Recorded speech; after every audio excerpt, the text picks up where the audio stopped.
The story opens in silence in darkness. Paris sleeps uneasily beneath a silvered moon, its narrow streets damp with August rain. Somewhere, a clock tolls. The air is heavy, almost electric, as if the stones themselves remember. For centuries, a single woman has stood in the shadows of this night. Catherine de Medici, queen, widow, mother, foreigner, and forever branded as the orchestrator of a massacre that drenched the Seine red. But here lies the paradox. Was she the savior of a crumbling kingdom, or the black hand that delivered France into damnation? To utter her name is to conjure suspicion. Historians and poets alike wrap her in veils of treachery, accusing her of poisoning rivals with Italian draughts, of consulting astrologers who traced the stars for blood, of whispering death sentences with a mother's smile. The Black Queen, they called her, clothed always in mourning, her figure a specter drifting through the echoing halls of the Louvre. Yet behind the accusations is a woman who outlived her husband, her enemies, and most cruelly, many of her own children. Few in her century endured more loss, more humiliation, and more impossible choices than she. The paradox tightens. Catherine de Medici is remembered as a monster, but she was born into fragility. An Italian orphan raised in the gilded but perilous court of Florence, she was thrust into the heart of French politics through marriage and forced to claw for survival among nobles who loathed her foreign tongue. She arrived with no power, no wealth, no beauty to recommend her. Yet through sheer endurance, she would rise to hold France itself in her hands, even as it shattered with religious hatred. Some historians believe Catherine was never truly in control, that she was swept along by forces greater than herself, factions of Catholic and Protestant nobles who tore at the flesh of France like starving wolves. Others insist she was the hidden spider in the web, her soft hands directing assassins, her cool eyes watching as Paris burned. What is certain is that her story is not simple villainy, but a labyrinth where desperation and ambition intertwine until they are indistinguishable. The image that haunts is this: Catherine on the balcony of the Louvre, her widow's veil pressed against the wind, gazing out at the Seine where bodies floated after St. Bartholomew's Day. Did she feel triumph or horror? Did she see herself as a protector of Catholic France, or as a mother who had unleashed a nightmare to shield her fragile sons from the storm of civil war? The records do not say. Her silence is its own ghost. And so the tale begins not with answers, but with a wound, a massacre, a name, a queen whose reputation is cloaked in midnight. Catherine de Medici, saint or serpent, grieving mother or murderous queen. The truth lies somewhere between shadow and fire, and the streets of Paris will never let her rest. Florence, 1519, a city of marble facades, perfumed gardens, and treacherous whispers. It is here that Caterina Maria Romola de Medici first opens her eyes, the last child of a fading dynasty. Her father, Lorenzo II, Duke of Urbino, dies when she is but a few weeks old. Her mother, Madeleine de la Tour d'Auvergne, follows him into the grave just days later. The infant girl, swaddled in silks yet stripped of parents, becomes at once a jewel and a pawn in the ruthless game of power. Orphaned, she is passed among relatives like a costly relic, until her guardianship falls to her uncle, Pope Clement VII. From the Vatican's glittering halls, he sees her not as a child, but as a vessel of alliance, a key to cementing bonds between kingdoms. Florence itself is unstable, teetering between Republican rebellion and Medici restoration, and little Catherine grows up in a climate where loyalty is currency and betrayal comes with the knife. Even as a girl, she learns that survival means silence. Whispers of poison already surround the Medici name. To the Florentine people, the dynasty reeks of corruption, banking greed, and devilish schemes. When Catherine is just 8, the city rebels, driving the Medici from power. She becomes a hostage, paraded through the streets as a symbol of the family's fall. For days, she hides in convents, cloistered behind thick stone walls as soldiers storm outside. Some accounts claim she disguised herself in nun's robes, a child hidden under a veil, uncertain if she would live to see another dawn. The shadow of fragility and cunning falls early upon her. When the Medici return to power, Catherine's fate is sealed.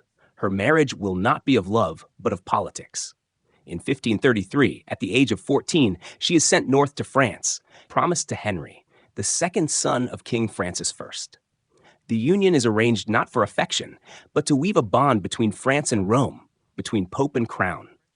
Catherine arrives with trunks of jewels and dowry promises, but the French court receives her with suspicion. She is Italian, an outsider in a kingdom that prides itself on ancient bloodlines and disdain for papal interference. Her wedding is magnificent, a spectacle of feasting, pageantry, and dancing torches reflected in the Seine. Yet beneath the celebration lurks humiliation. The French courtiers murmur that Catherine is plain, that her dowry is thin, that she is unworthy of royal blood. Her husband, Henry, a boy of 14 himself, accepts her with the cold courtesy of obligation. The court's eyes are already drawn elsewhere, toward a woman of commanding beauty and maturity, Diane de Poitiers, Henry's lifelong mistress, who will come to dominate Catherine's existence. Still, the young Italian girl plays her role with quiet grace. She smiles through banquets, learns the delicate art of hunting, and adorns herself in velvet and pearls. Yet every step she takes is haunted by the awareness that she is a foreigner in a hostile land. Some historians suggest she sought solace in secret practices from her Florentine upbringing, consulting astrologers, collecting rare herbs, perhaps even experimenting with alchemy. Whether truth or rumor, these whispers followed her, growing into tales of witchcraft that would later blacken her name. But for now, Catherine's weapon is patience. She endures the coldness of her husband, the mockery of the court, and the suffocating knowledge that her survival depends on producing heirs. Every gaze upon her is a judgment, every silence a reminder that her place in France is not guaranteed. She is a bride draped in silk, but beneath the finery lies a child of Florence, forged in a city where betrayal is an art. The stage is set, a foreign orphan in a kingdom that distrusts her, a young wife overshadowed by a mistress, and a court already whispering that she carries poison in her blood. Catherine de Medici, queen-to-be, begins her long dance with power not from strength, but from the fragile edge of exile. The French court is a theater of silks and sharpened smiles, and Catherine plays the role of wife with impeccable poise, but she is not the star. That honor belongs to Diane de Poitiers, her husband's mistress. 20 years older than Henry, Diane is statuesque, elegant, the embodiment of French allure. She rides at his side in hunts, advises him in matters of state, and wears the jewels Catherine should have worn. At every feast, every public appearance, the young Italian wife is forced to bow her head while her husband parades another woman as his partner. The humiliation is relentless. Catherine shares Henry's bed, but not his heart. When she struggles for years to conceive, the court whispers cruelly that she is barren, unfit to be queen. The blame never falls on Henry, whose affections are entirely consumed by Diane. Instead, the courtiers mock Catherine as cursed, an Italian girl whose womb is as empty as her dowry. There are even murmurs that Pope Clement's choice had been a mistake, that perhaps France should find Henry a better bride. Yet Catherine endures. She consults physicians, midwives, even astrologers, desperate to fulfill the only duty demanded of her, to bear sons. Some accounts claim she tried strange remedies, drinking mule's urine, placing amulets beneath her pillow, following arcane advice whispered by Florentine healers. Others suggest she turned to the stars, asking astrologers when her womb would quicken with life. The line between superstition and strategy blurs, but finally her patience is rewarded. In 1544, after 10 long years of humiliation, Catherine delivers her first child, a boy named Francis. The court's scorn falters. Over the next decade, Catherine gives birth to 9 more children, securing her place as mother of France's future. With each successful pregnancy, her position strengthens, though Henry's affections remain firmly bound to Diane. And here, Catherine reveals her quiet genius. She does not openly challenge her rival. Instead, she cultivates patience, presenting herself as the dutiful mother and obedient wife, her silence masking a simmering hunger for influence. The dynamic is grotesque yet undeniable. Catherine, queen and mother, watches as Diane wears jewels gifted from her own husband, including the famous Château de Chenonceau, a castle that should have been hers. At times, the insult cuts deep. At others, Catherine learns to endure with the stillness of marble. Yet beneath that stillness, she begins to sharpen her skills of observation. She notes who flatters Diane, who sneers at her own presence, who might one day be turned to her side. Her exile is not wasted, it is training. Some historians debate whether Catherine resented Diane with a consuming hatred or respected her as a rival too strong to confront. What is certain is that Catherine learned from her how to charm a king, how to wield influence in a court that devoured the weak. Diane ruled through beauty and devotion. Catherine would rule through patience and cunning. Her children, meanwhile, become her true power. Each birth is a triumph, a thread woven into the future of France. Yet fate will deal her a crueler hand than she can yet imagine. For the sons she brings into the world are fragile, sickly, destined to wither under the crown. For now, though, she allows herself the smallest victories, the sidelong glances of courtiers who can no longer dismiss her, the faint shift in Henry's attitude as she fulfills her duty, the knowledge that France will not easily discard the mother of its heirs. But beneath the velvet halls and torchlit banquets, Catherine remains haunted. Florence still whispers in her blood, a city of poisons and betrayals, of sudden reversals of fortune. She knows her place at court is never secure, not while Diane reigns over Henry's heart. She knows, too, that her children, her fragile jewels, are the only shield she possesses, and so she clings to them, one by one, her future bound to their survival.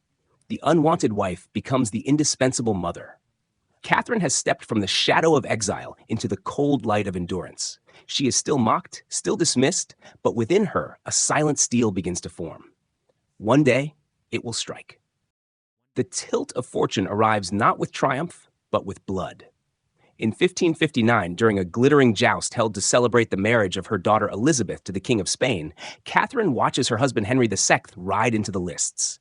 The air is thick with music, banners, and laughter, the king resplendent in his golden armor. But destiny strikes with a splinter of wood. A lance pierces Henry's eye, drives deep into his skull. For 10 days he lingers in agony, his face twisted, his body failing.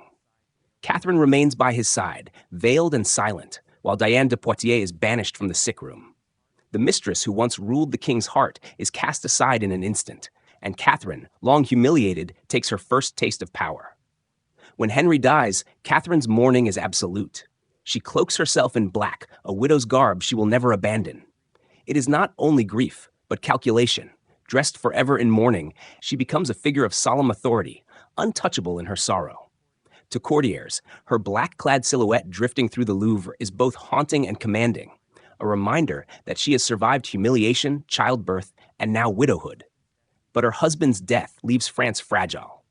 The crown passes to her eldest son, Francis II, only 15 years old and frail. He is married to Mary, Queen of Scots, a girl radiant and beloved, whose charm eclipses Catherine's own. For a brief moment, it seems Catherine will once again be pushed into the shadows. The Guise family, powerful Catholic nobles tied to Mary, seize control of the court, reducing the Queen Mother to near irrelevance. Yet fate turns again. Francis II dies after only a year on the throne, his body too weak for kingship. Catherine, at 39, finds herself the guardian of a kingdom now ruled by her 10-year-old son, Charles IX. At last, she steps forward, not as wife, not as mistress of a king's affections, but as regent, the mother who must hold France together.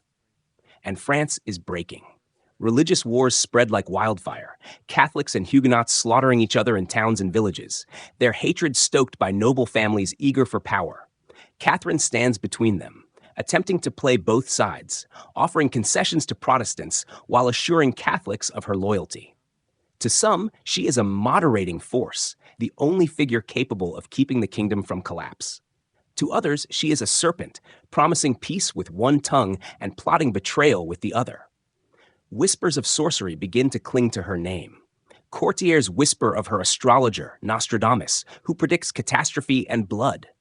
They speak of midnight gatherings, of Catherine consulting Italian magi in secret chambers, of poisons hidden in jeweled rings. Some historians argue these are nothing more than slanders, Catholic and Protestant alike eager to vilify a foreign queen. Others suggest Catherine, steeped in the lore of Florence, truly did believe in the influence of stars and potions, that her decisions were guided as much by superstition as by politics. What is undeniable is the image she projects, the Black Queen, draped in mourning, eyes sharp with calculation, moving like a shadow through the corridors of power. She is no longer the silent, humiliated wife. She is the widow who governs in her son's name, wielding patience like a blade. And yet, within her, grief gnaws. The the knowledge that her sons are frail, that their crowns are heavy, that her dynasty is perched on a crumbling precipice. Catherine de Medici, once unwanted, now sits at the heart of France. Around her swirl accusations of poison, of witchcraft, of betrayal. But she does not flinch. She knows that in this kingdom of daggers and crucifixes, survival is power, and power must be seized before it is torn away. The kingdom groans under the weight of fire and faith. By the early 1560s, France is a tinderbox, and Catherine de Medici stands at its center, clutching the reins of a horse she cannot fully control. Her young son, Charles IX, wears the crown, but he is a boy, timid, uncertain, his health frail like that of his elder brother before him. Around them, the realm is devoured by the wars of religion, a decades-long feud between Catholics and Huguenots that tears villages apart and leaves the Seine choked with corpses. Catherine's role is that of mediator, yet no one trusts her.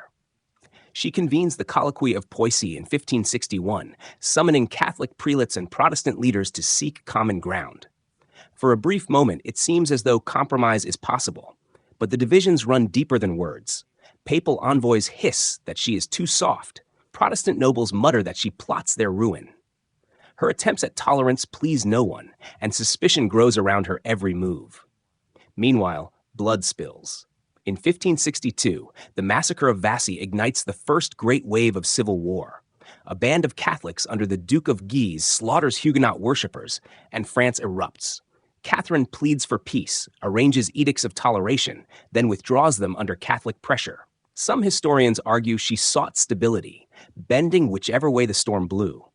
Others see in her shifting policies the hand of a cunning tactician, playing factions against each other so that none could overpower the throne. Yet Catherine cannot escape the image that forms around her. A queen who thrives in chaos, her black veils drifting from city to city as she travels with her court, ever present where intrigue festers. Rumors multiply. They say she carries poison in hollowed-out books, that her perfumed gloves carry death, that her Italian heritage makes her more assassin than mother.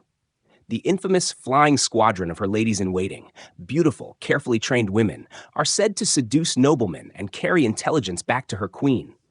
Whether this was truth or slander, the tales stick like cobwebs to her reputation. Her children, her fragile treasures, remain her anchor. She tutors Charles IX in statesmanship, presses him to show strength in public, surrounds him with loyal advisors. Yet he wavers, trembling before the ferocity of the Guise family and the Protestant princes alike. Catherine compensates, maneuvering tirelessly to preserve her son's authority. But in doing so, she becomes more entangled in suspicion. To the Protestants, she is a Catholic conspirator. To the Catholics, she is a traitor who grants too much to heresy. Still, Catherine persists, her endurance remarkable in a land dripping with blood. She negotiates marriages, grants edicts, revokes them, rides across France to soothe rebellions, and stages elaborate court spectacles to distract from the kingdom's fractures. She is mother, regent, diplomat, and shadow queen, wearing each mask as necessity demands. Yet with every compromise, every failed peace, the hatred toward her sharpens. The tension coils tightest in Paris, a city where Catholic mobs lurk in alleys, ready to kill at the mere rumor of Protestant worship. The Guise family fan the flames, while Huguenot leaders demand security. Catherine knows the kingdom cannot endure endless war, and so she conceives a daring gamble to unite Catholic and Protestant blood in marriage, sealing peace through the union of her daughter, Margot, with Henry of Navarre, leader of the Huguenots. It is a bold dream, one shimmering with hope and danger. Some call it the Queen's most brilliant move, others her most naive. But for Catherine, hemmed in by fire on all sides, it is the last card left to play. A wedding, a union, a truce written not in ink, but in bloodlines. Yet beneath the silks and roses, Paris will already be sharpening its knives. August, 1572. Paris swells with guests, its narrow streets crowded with nobles and commoners alike, all drawn by the spectacle of a royal wedding. At the heart of it is Catherine's bold gamble. Her daughter, Marguerite de Valois, known as Margot, is to wed Henry of Navarre, the Protestant prince who may one day inherit the throne of France. The marriage, Catherine insists, will bind Catholic and Huguenot blood, forging peace after a decade of civil war. The city gleams with banners, music, and fireworks. The great bells of Notre Dame thunder across the rooftops. But beneath the glitter lies unease. Many Catholic Parisians resent the idea of a Protestant wedding in their holy capital. They spit when Henry of Navarre's entourage marches by, muttering slurs, sharpening daggers in taverns. The Guise family prowls the corridors of the Louvre, their eyes narrow with suspicion. Even the Pope condemns the union, calling it a desecration. Yet Catherine pushes forward, determined to weave order from the chaos. The ceremony itself is a paradox. Henry, barred from entering Notre Dame as a Protestant, stands outside in the square, his vows spoken under the shadow of Catholic grandeur. Margot, forced into the union by her mother, later recalls the humiliation. She tried to resist, tried to shake her head at the altar, but Catherine's hand pressed firmly against her neck, forcing the bow that sealed the vows. To some, this detail is memory, to others, invention. But the image of a daughter coerced into marriage lingers as a symbol of Catherine's ruthlessness. For days after, Paris is a fever of revelry. Banquets stretch late into the night, tapestries blaze with candlelight, courtyards echo with laughter and music. Catholic and Protestant nobles mingle uneasily, clinking cups while suspicion coils beneath every gesture. Catherine drifts through the celebrations, her widow's black contrasting the jewels of her guests, her eyes ever watchful.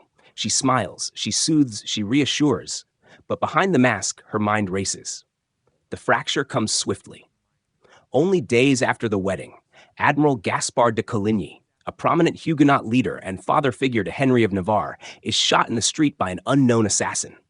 The bullet shatters his hand, but not his life. Shock ripples through Paris.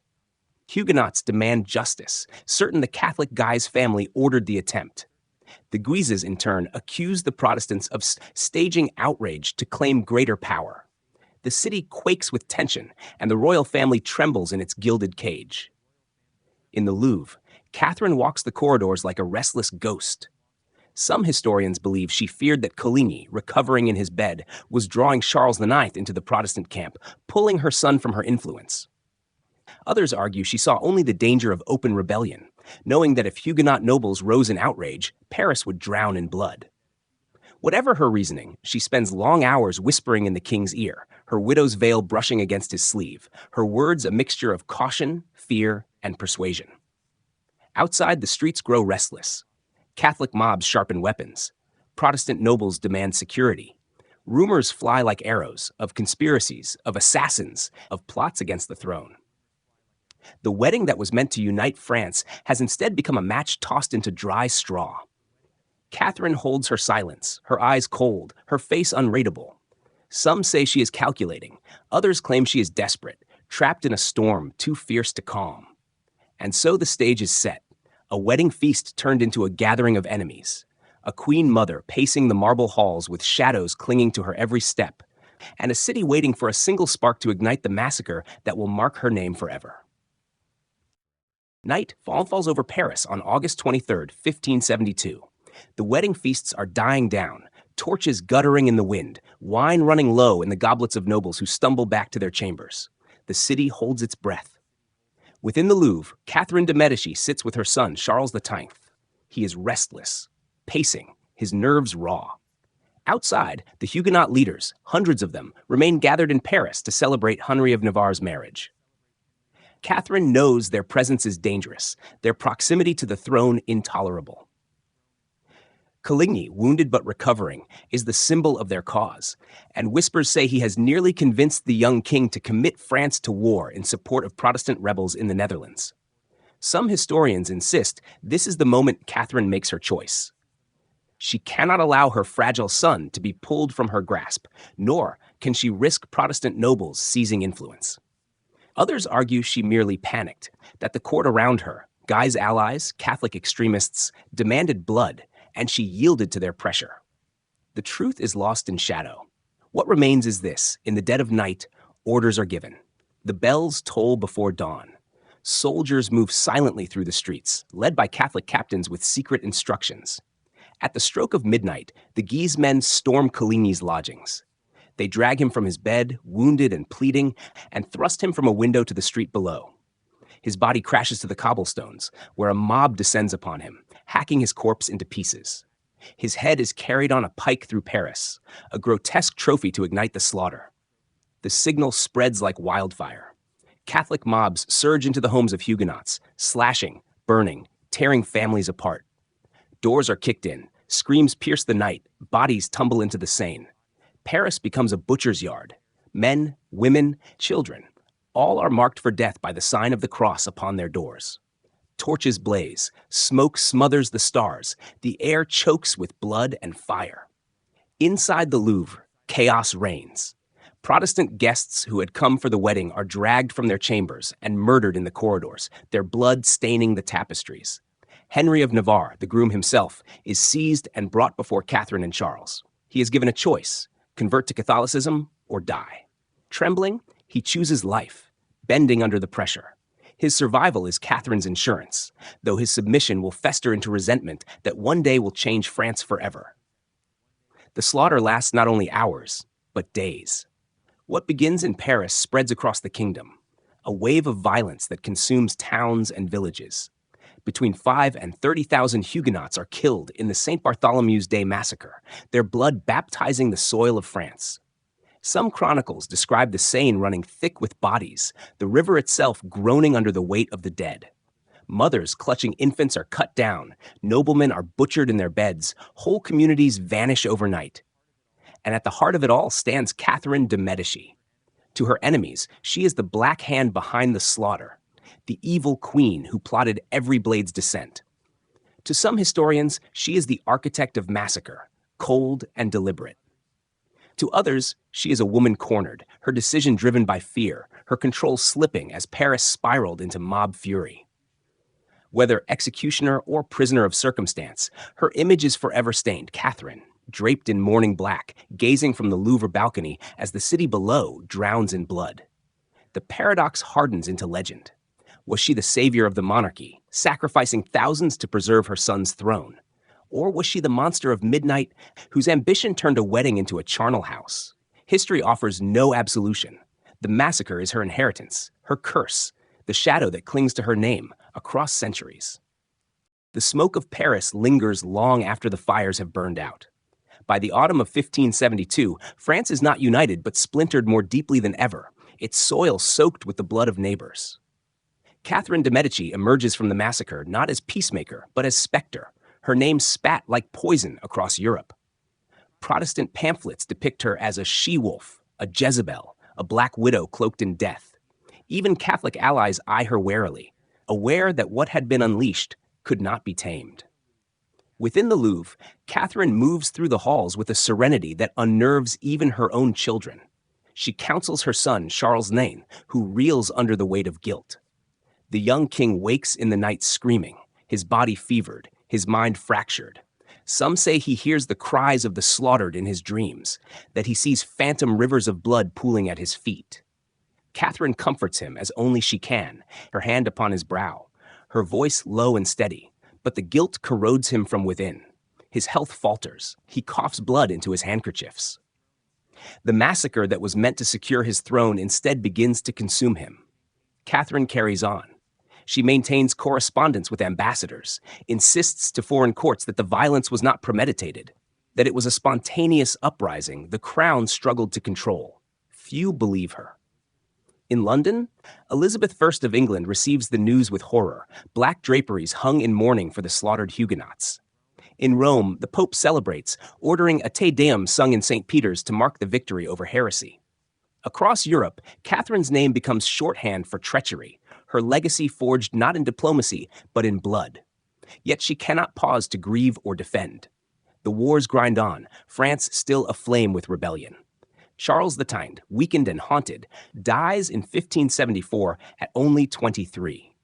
His younger brother, Henry III, ascends the throne, and Catherine once more finds herself the mother to a fragile king. She supports him with the same relentless devotion, riding tirelessly across provinces, negotiating with rebellious nobles, trying again to stitch together a kingdom tearing itself apart. But Henry is erratic, prone to flamboyance and favoritism, distrusted by Catholic hardliners and despised by Protestant survivors. As Catherine's influence grows, so too does her legend as the Black Queen. She wears only black mourning gowns, her figure draped in shadows, a widow's veil framing her lined face. Courtiers whisper that she cannot be seen in sunlight, that she keeps astrologers and poisoners always near. The myths multiply. Tales of her apothecary Ruggieri mixing deadly draughts, of Catherine consulting horoscopes before every decision, of enchanted poisons hidden in hollowed-out pearls. Whether these stories are invention or fragments of truth, they fuse with the massacre to create an image of Catherine that outlives her actions. And yet, beneath the legend, there is the mother who clings desperately to her children. She buries more of them as years pass. Francis, Charles, Claude, and later Margot cast aside in scandal. Each loss hollows her further, yet she continues to fight for the survival of her line. She negotiates tirelessly for Henry III, even as he slips further from her influence, surrounded by favorites and consumed by weakness. Catherine is haunted, not only by the slaughter that defined her, but by the realization that nothing she sacrificed has truly saved France. The country remains fractured, her dynasty unstable. The blood of St. Bartholomew's did not drown rebellion. It fertilized it, birthing deeper hatred, fiercer enemies, and a legacy that even she cannot silence. Some historians argue that Catherine's final decades reveal her as a pragmatist, a woman who did what she must to preserve the crown. Others see them as proof of her futility, that all her schemes, marriages, and massacres achieved nothing but more blood. What remains undeniable is her endurance. Year after year, loss after loss, she continues. Her black figure riding through a kingdom in ashes, refusing to fall, even as the world around her collapses. Winter of 1589. The corridors of Blois are hushed, their tapestries dimmed, the air heavy with the scent of wax and dust. Catherine de Medici lies in her chamber, her body frail, her spirit worn thin by decades of grief, struggle, and accusation. She is 69, a remarkable age in a century that devoured lives swiftly. Yet her eyes remain sharp, dark as obsidian, reflecting not peace but the long shadow of her reign. She has outlived her husband, her rivals, and 7 of her 10 children. Of the sons she fought so ruthlessly to preserve, only one remains alive. Henry III, a king despised by his subjects, mocked for his extravagance, trapped in the same whirlpool of rebellion that consumed his brothers. Catherine knows the Valois line is dying, that her bloodline, the one she sacrificed so much to defend, will soon vanish into the soil of history. She whispers to her advisors in her final days, "You will not find another woman like me." It is not pride, but a statement of exhaustion, of truth. Outside her chamber, her legend already hardens. To Protestants, she is the Black Queen, the mother of massacre, the witch who bathed Paris in blood. To Catholics, she is a convenient scapegoat, blamed for failures that were the crown's own. Even her daughter Margot, estranged and bitter, spreads stories of her cruelty, painting her as a mother who forced marriages, who silenced affection with calculation. The myths grow louder than the woman herself, wrapping her life in a shroud of fear and scandal. Yet within those myths lies another Catherine, the orphaned child in Florence, the humiliated wife beneath Diane de Poitiers' shadow, the desperate mother who clawed for survival in a kingdom tearing itself apart. Some historians see in her decisions not malice, but pragmatism, an unflinching realism born from a world where hesitation meant death. Others argue she fed chaos with her schemes, that her pursuit of control brought only ruin. The truth, like her legacy, is a labyrinth with no clear exit. When news comes that Catherine has died, Henry III receives it with a hollow silence. He does not even attend her funeral, a final cruelty from the son she shielded for decades. Her body is laid to rest in Blois, though later moved to Saint-Denis, among the kings of France. Yet even in death, she is denied peace. In 1793, revolutionaries desecrate her tomb, scattering her remains with those of the monarchs she had fought so hard to preserve. Her story does not end in the soil. It lingers in ink, in rumor, in shadow. Catherine de Medici becomes a symbol larger than the fragile woman who lived. In paintings, she is always robed in black, her face pale, her eyes cold. In plays and novels, she is the archetype of the scheming queen, the embodiment of female ambition, twisted into horror. But in the margins of history, quieter voices ask, what choice did she ever have? An orphan, a foreigner, a widow, a mother of fragile kings, was she truly the monster, or merely the survivor who learned that survival itself required blood? Catherine fades not as saint, not as demon, but as paradox, a queen who wore black as her armor, a mother who carried France through fire, a woman whose name will forever haunt the cobblestones of Paris, where the blood of St. Bartholomew's once ran thick. Her legacy is not peace nor triumph, but echo. The echo of bells tolling at midnight, the echo of whispers naming her witch, mother, murderer, savior. The echo of a question that will never rest. Was Catherine de Medici the architect of France's salvation or its destruction? The silence offers no answer. Only the shadow of her black veil drifting endlessly across the centuries. A ghost who refuses to be forgotten.